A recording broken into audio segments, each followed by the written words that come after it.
ખેડૂત મિત્રો, આજે જીરામાં થ્રિપ્સ, ઉસિયા જીવાત અને કુકર વિશે નિયંત્રણ માટેની માહિતી આપવાની છે. થ્રિપ્સ એટલે સુસિયા જીવાતના નિયંત્રણ માટે ઇથિઓન 40% અને સાયપરમેથિન 5% અથવા તો રુદ્રાક્ષ, લાલ બાદશાહ, ક્રિપ્ટોનું, સુદર્શન અને થાયોલેમ્બડા.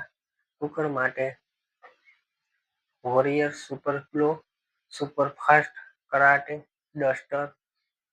કુકરની નોર્મલ શરૂઆત હોય તો 20 ml પંપ અને કુકર વધારે હોય તો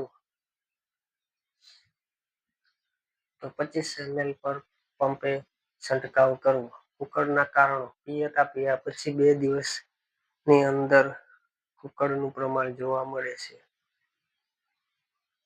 અને વાદળછાયા વાતાવરણને લીધે પણ કુકરની અસરો જોવા મળે છે.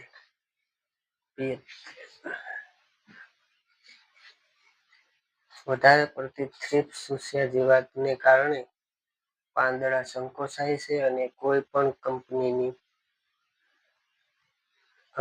દવાની ભલામણ નથી કરતા. તમારા અનુભવને આધારે જ્યાંથી સારી દવા મળે અને સમય અનુસાર ફિલ્ડ વર્કમાં વધારે ધ્યાન આપે તે વધારે યોગ્ય.